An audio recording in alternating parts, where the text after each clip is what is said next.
Hello everyone. Today we are going to discuss a new topic, a new lesson of class 8 science is force and pressure. And today we are going to discuss only force, and in this topic we will discuss force due to interaction, type of forces and unit of forces. So these are the topics that we will cover in this video. So firstly, I would like to ask you, what is the Hindi meaning of force? The Hindi meaning of force is bal. And what is force? So force is a kind of disturbance that causes change in position of being. In Hindi, बल वह बाहरी कारक है जिसके कारण किसी भी वस्तु के अवस्था में बदलाव आता है या फिर बदलाव लाने की कोशिश की जाती है. Force changes or tries to changes the position of being. ये या तो चेंज करता है, बदल देता है, या फिर बदलने की कोशिश करता है. फोर्स एक इंटरेस्टिंग टॉपिक है और काफी इंपॉर्टेंट भी. इसको आज हम लोग पढ़ेंगे और इसके इंपॉर्टेंस को भी समझेंगे. दरअसल फोर्स 9th क्लास में पढ़ना है, 11th क्लास में पढ़ना है, तो ये फोर्स काफी एक इंटरेस्टिंग और इंपॉर्टेंट टॉपिक है, इसीलिए सीनियर क्लासेस में भी इसको पढ़ना होता है. तो हम इसको हल्के में नहीं ले सकते और इसको अच्छे से डिस्कस करना है. दूसरी चीज, फोर्स जो है सबसे पहले न्यूटन के द्वारा रेज किया गया ये टॉपिक है.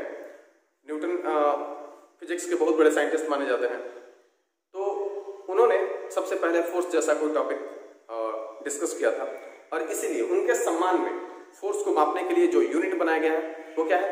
न्यूटन है. तो फोर्स को किस यूनिट में मेजर करते हैं हम लोग? न्यूटन में. आगे फोर्स जो होता है वो कभी भी एक डिफाइंड डायरेक्शन में लगता है. फोर्स कभी भी डिफाइंड डायरेक्शन में लगता है. अगर एक बात समझिए, हम जानते हैं कि अर्थ के द्वारा ग्रेविटेशनल फोर्स लगाया जाता है. तो अगर मैं इस चौक को यहां से छोड़ूं और ये नीचे की तरफ गिरे, तो इसका डायरेक्शन फिक्स्ड है कि अगर मैं किसी भी चीज को एक हाइट पर ले जाकर के छोड़ूंगा तो वो अर्थ की तरफ गिरेगा. ऐसा नहीं है कि ये जाकर के ऐसा ऊपर नीचे होने लगेगा या फिर वेव क्रिएट करने लगेगा, इधर किसी और दूसरी डायरेक्शन में भागने लगेगा. ऐसा पॉसिबल नहीं है. क्यों? क्योंकि हम जानते हैं कि अर्थ के द्वारा एक फोर्स लगाया जा रहा है और वो फोर्स हर एक चीज को अपनी तरफ खींचता है. तो फोर्स में डायरेक्शन क्लियर होता है. तो याद रखिए, फोर्स को मेजर किस यूनिट में करते हैं? न्यूटन में. फोर्स के साथ डायरेक्शन क्लियर होता है. जब आप हायर क्लासेस जाएंगे तो आपको एक चीज पढ़ने को मिलेगा, क्वांटिटीज. तो क्वांटिटीज दो प्रकार की होती हैं. एक होता है स्केलर क्वांटिटीज और एक होता है वेक्टर क्वांटिटीज. स्केलर क्वांटिटी वो होती हैं जिनका मेजरमेंट स्केलर वैल्यू से हो, मतलब केवल मैग्नीट्यूड होती हैं. लेकिन अगर मेजरमेंट में मैग्नीट्यूड के साथ साथ डायरेक्शन का भी जिक्र किया जाए, मैग्नीट्यूड के साथ साथ न्यूमेरिकल वैल्यू के साथ साथ डायरेक्शन की भी बात की जाए, ऐसे क्वांटिटीज को हम लोग वेक्टर क्वांटिटी कहते हैं. तो फोर्स एक मेजरेबल क्वांटिटी है और इसमें डायरेक्शन भी नोन होता है, तो इसीलिए ये एक वेक्टर क्वांटिटी है. Force is a vector quantity. आगे तो फोर्स को एक बार और अच्छे से समझ लेते हैं. फोर्स क्या है? तो force is external factor that changes और try to change the position of an object. ठीक है, या तो चेंज कर देता है या फिर चेंज करने की कोशिश करता है. अगर आप इस चीज को समझें, इस बोर्ड को अगर मैं चाहूं तो हिला सकता हूं, ये बोर्ड मेरे द्वारा हिल जाएगा. मैं इस चौक को चाहूं तो उठा सकता हूं, खेल सकता हूं. लेकिन वहीं अगर मैं पीछे इस दीवार को धक्का दूं तो वो मेरे से चेंज नहीं होने वाला है. दोनों कामों में मैं फोर्स लगा रहा हूं, बोर्ड को हिलाने में भी और दीवार पर भी. लेकिन बोर्ड हिल जा रहा है, बोर्ड को मैं हिलाने में सक्षम हूं और दीवार को हिलाने में सक्षम नहीं. तो इसीलिए एक टर्म का इस्तेमाल किया जाता है, इट चेंजेस और tries to change. Force is an external factor that changes और try to change the position of being of an object. Okay, simple भाषा में हर एक बुक में ये लिखा भी रहता है कि फोर्स इज पुश और पुल. जो भी आप देखते हैं कि धक्का देना या फिर किसी भी चीज को खींचना, इसको भी हम लोग फोर्स कहते हैं. तो सिंपली जो भी बल लगाया जाता है, ठीक है, जो भी बल लगाया जाता है या फिर महसूस किया जाता है, वो सब फोर्स टॉपिक के अंतर्गत आज हम लोग डिस्कस करने वाले हैं. तो ये पता चल गया आपको कि फोर्स क्या है. एक बार फिर से बता दे रहा हूं, फोर्स इज पुश और पुल, और defined as the external factor which changes or tries to change the position of an object. आगे, so forces are due to interaction. So first we will discuss that how interaction causes changes in position. As we have taken example and we have discussed that force causes change or try to change the state of being. तो जैसे ही force लगाया जाता है तो या तो object अगर movable है, वो इतना इनफ फोर्स है कि वो ऑब्जेक्ट को मूव करा दे, ठीक है, तो वो स्टेट को चेंज कर देता है। अब फोर्स लगाने के कारण ऑब्जेक्ट या तो रेस्ट से मोशन में आ जाते हैं, मोशन से रेस्ट में आ जाते हैं, या फिर उनका डायरेक्शन चेंज हो जाता है। इन सब चीजों को समझिए। ऐसे मान के चलिए, ठीक है, अगर कोई साइकिल रेस्ट में है या फिर बाइक रेस्ट में है, जब हम उस पर फोर्स लगाते हैं, इंटरेक्शन करते हैं बाइक के साथ, तो क्या होता है, बाइक मोशन में आ जाता है। उसी के साथ अगर कोई एक बॉल फेंका और इधर बैट्समैन जो है, बॉल और बैट के बीच में इंटरेक्शन होता है, जब वो बल्ले से मारता है तो बॉल और बैट के बीच में जब इंटरेक्शन होता है तो बॉल कहीं बैट्समैन की तरफ आ रहा था, लेकिन अभी वहीं बैट से टकराने के बाद दूसरी दिशा में जाने लगता है। तो फोर्स के इंटरेक्शन के कारण चेंजेस आते हैं, और चेंज में क्या आता है, अगर रेस्ट में है तो मोशन में जाएगा, मोशन में है तो रेस्ट में जाएगा, डायरेक्शन चेंज होगा, या फिर शेप चेंज हो सकता है। शेप चेंज हो सकता है, मान के चलिए आपके पास क्ले बॉल है, मिट्टी का एक बॉल है, ठीक है, और आप उस पर बल लगाते हैं, तो जैसे ही आप, अगर वो गीला है और अगर आप उस पर बल लगाएंगे तो उसका जो शेप होगा वो क्या हो जाएगा, चेंज हो जाएगा। आप जिस तरीके का फोर्स लगाएंगे, जिस तरीके का शेप देना चाहेंगे बल लगा करके, वो उस तरीके का शेप ले लेगा। तो फोर्स जो है इंटरेक्शन करने पर चेंजेस लाते हैं, और वो चेंज मोशन में होगा, रेस्ट में होगा, या फिर डायरेक्शनल चेंजेस, ये सारी चीजें पॉसिबल है। आगे टाइप ऑफ फोर्सेज। तो अगर हम देखें कि अपने अगल बगल यदि हम किसी भी चीज को देखें तो फोर्स बेसिकली दो प्रकार के हैं, एक कांटेक्ट फोर्स और दूसरा नॉन कांटेक्ट फोर्स। तो फोर्स कितने प्रकार के,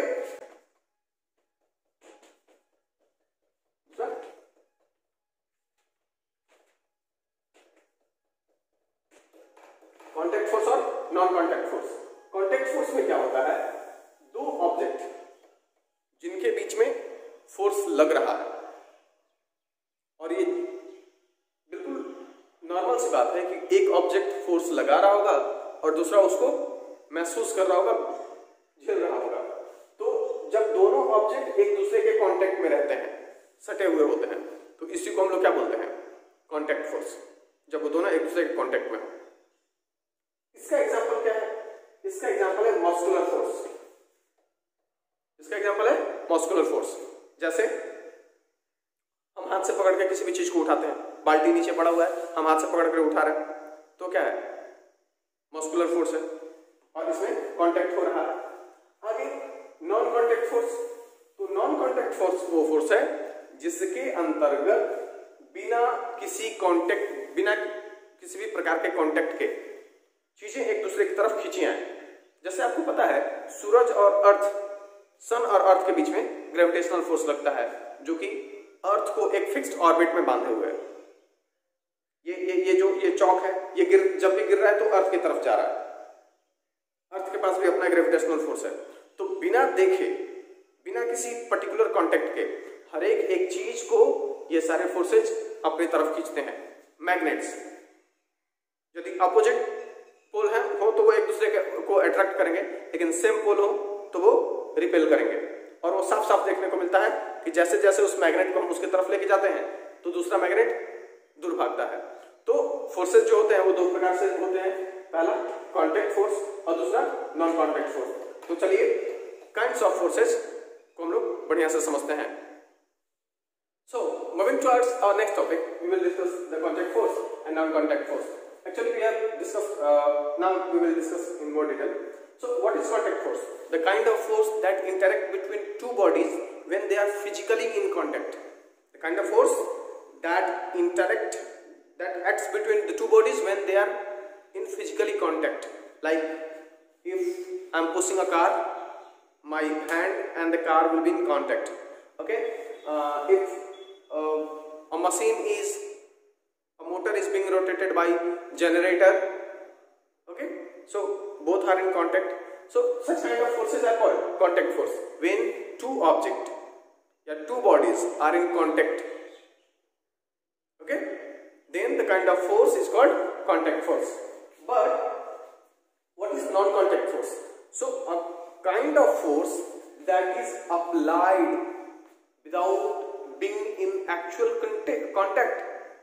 Okay, a kind of force that exists without actual contact is called non-contact force. So the other name of non-contact force is action at a distance force. Let us consider how many kinds or which are the contact forces and which are non-contact force. In contact force we can see muscular force, frictional force, mechanical force and tensile force. We will discuss them all in details. So what is muscular force? All the kind of force that are applied by the human body and the animal body, okay, is called muscular force. Suppose I'm just pushing car.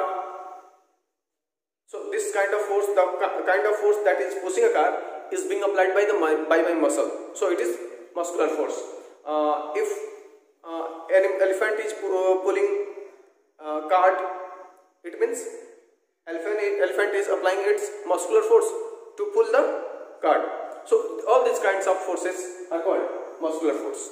सीधी सी बात है, अगर जीवित जीव के द्वारा दम लगा करके, बल लगा करके किसी भी चीज को खींचा जा रहा है या फिर डिस्प्लेस किया जा रहा है या फिर उसके स्थान में परिवर्तन की कोशिश की जा रही है, तो वो जो फोर्स है वो क्या है? मस्कुलर फोर्स है. Next, frictional force. What is frictional force? So when two surfaces are in contact, so due to the roughness of surfaces they oppose motion. So frictional force is a kind of force that opposes motion, that opposes relative motion of two surfaces. जब दो surface एक दूसरे के contact में आते हैं तो उनके बीच में एक ऐसा फोर्स लगता है जो उनके मोशन को रोके. जैसे हम जब सरफेस पर खड़े हैं तो सरफेस हमारे जूते को सरकने से रोकता है. क्यों? क्योंकि हमारे जूता के सरफेस में शू सोल और फ्लोर दोनों के बीच में क्या लग रहा है? फ्रिक्शन लग रहा है, और ये क्या करता है? मोशन को अपोज करता है. Next, mechanical force. जितनी भी चीजें आप देख रहे हैं अपने अगल बगल, फैन, ठीक है, फैन रोटेट हो रहा है, और जितने और भी जैसे फोर्सेस हैं जो इंजन लगे हुए हैं, गाड़ी को रोल करा रहे हैं रोड पर, तो ऐसा नहीं है कि इंजन कहीं और चल जाए और गाड़ी चलने लगे. जी नहीं, जब तक इंजन गाड़ी के कांटेक्ट में नहीं आएगा तब तक गाड़ी चलना शुरू नहीं करेगा. मतलब कि ये फोर्स लगने के लिए भी कांटेक्ट होना जरूरी है. आप देखते हैं जो चक्की मिल जो होते हैं, आटे की जो मशीन होती है, उसमें क्या होता है? इंजन कहीं और लगा होता है और पुल्ली और बेल्ट के द्वारा हम जोड़ते हैं मशीन को, तब जाकर के एक का फोर्स दूसरे में अप्लाई हो पाता है, उसके कारण फिर वो नाचता है. आगे टेंशन. टेंशन भी एक ऐसा फोर्स होता है जो कि रस्सियों में लगता है. किसी भी चीज को जब हम बांधते हैं तो बांधने के बाद जो रस्सी में तनाव उत्पन्न होता है, उसी फोर्स को हम लोग क्या कहते हैं? टेंशन कहते हैं. तो ये भी कांटेक्ट के कारण होता है. सो ये सब कांटेक्ट फोर्स है. आप चलिए आगे समझते हैं नॉन कांटेक्ट फोर्सेस क्या है. तो नॉन कांटेक्ट फोर्स में सबसे पहले है मैग्नेटिक फोर्स, दूसरा है इलेक्ट्रोस्टैटिक फोर्स और तीसरा है gravitational force. What is magnetic force? So magnet is a kind of material and the force applied by magnet is called magnetic force. And this force, these magnets have a property that they can attract anything without being in actual contact. They can repel anything without being in actual contact. ठीक है, बिना contact में आए हुए magnets किसी और को attract कर सकते हैं या फिर रिपेल कर सकते हैं. तो एक्शन एट अ डिस्टेंस हो रहा है, दूर रहने पर भी डिस्टेंस के बावजूद भी एक्शन हो जा रहा है. आगे क्या है? Electrostatic force. So the kind of force applied by electrical charges. अब अलग की बात है कि इलेक्ट्रिकल चार्जेस बहुत छोटे होते हैं, लेकिन फिर भी इस वायर में या फिर ट्यूबलाइट्स में जो हम देखते हैं उनमें चार्ज का फ्लो हो रहा है. तो वो चार्ज क्या करते हैं? चार्ज दो प्रकार का होता है, नेगेटिव और पॉजिटिव.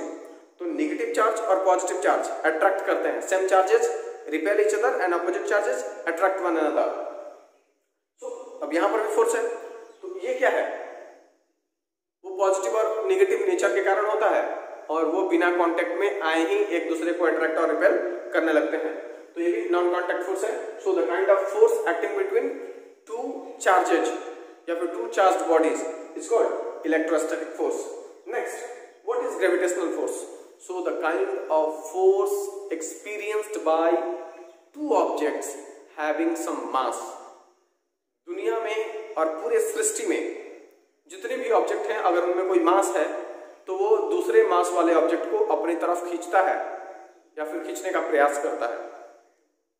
जैसे मून और अर्थ, ये दोनों एक दूसरे को खींच रहे हैं. अर्थ के से दूर उड़ा हुआ कोई बॉल और अर्थ दोनों एक दूसरे को खींच रहे होते हैं, दोनों ग्रेविटेशनल फोर्स लगा रहे होते हैं. लेकिन चूंकि अर्थ बहुत बड़ी है तो बॉल अर्थ पर ही आके गिरता है, वरना अगर बॉल बहुत बड़ा होता, उसका ग्रेविटेशनल फोर्स बहुत ज्यादा होता, तो अर्थ जाकर के बॉल में टकराता. ठीक है, तो ये समझने की बात है कि नॉन कॉन्टैक्ट फोर्स में क्या था है ग्रेविटेशनल फोर्स. ग्रेविटेशनल फोर्स मैंने समझाया कि the kind of force that acts between two objects having some mass, okay, it's called gravitational force. तो ये रहा फोर्स जो थे वो दो प्रकार के होते हैं. कौन कौन से भाई? कॉन्टैक्ट और नॉन कॉन्टैक्ट. कॉन्टैक्ट वाले वो जिसमें फिजिकली कॉन्टैक्ट में हो दोनों ऑब्जेक्ट. इसके एग्जांपल मैंने कुछ ये बताया, मस्कुलर फ्रिक्शनल मैकेनिकल टेंशन. और नॉन कॉन्टैक्ट फोर्स जिसको एक्शन एट डिस्टेंस फोर्स भी कहा जाता है, और ये होता है मैग्नेटिक इलेक्ट्रोस्टैटिक और ग्रेविटेशनल फोर्स. ये कुछ काइंड ऑफ फोर्सेज हुए. तो आज हम लोगों ने पढ़ लिया है force due to interaction, types of forces, और अब हम डिस्कस करेंगे फोर्स के यूनिट क्या होते हैं. तो फोर्स मैंने शुरू में ही बताया आपको कि फोर्स जो था वो सबसे पहले एक साइंटिस्ट के द्वारा और एक फिजिसिस्ट के द्वारा इस्तेमाल किया गया. उनका नाम था Isaac Newton, sir Isaac Newton. और आइजैक न्यूटन सर के रिस्पेक्ट में ही हम फोर्स को जो मेजर करने का जो यूनिट रखते हैं उसको हम क्या बोलते हैं? न्यूटन कहते हैं. तो फोर्स का यूनिट क्या है? स्टैंडर्ड यूनिट क्या है? न्यूटन है, जिसको कैपिटल एन से रिप्रेजेंट करते हैं हम लोग. जैसे ऐसा लिखा हुआ 5 N, तो इसको हम क्या पढ़ेंगे? 5 न्यूटन. और ये किस चीज का यूनिट है? फोर्स का है. ठीक है, अब ये 5 न्यूटन है जो कि फोर्स को रिप्रेजेंट कर रहा है. ये बता रहा है कि फोर्स का मेजरमेंट कितना है? 5 न्यूटन है. दूसरी चीज, फोर्स को हम लोग अलग अलग लेटर से कैपिटल F या फिर कभी कभी किसी पब्लिकेशन में स्मॉल f से भी रिप्रेजेंट किया जाता है. स्मॉल f तो कम है, लेकिन कैपिटल F सबसे ज्यादा इस्तेमाल किया जाता है. तो फोर्स को किस तरीके से बताया जाता है? कैपिटल F से. आशा करते हैं आज का वीडियो आपको अच्छा लगा होगा. अगर वीडियो अच्छा लगा है तो लाइक सब्सक्राइब करना ना भूलें, और हाँ, इसको शेयर भी करें. Thank you.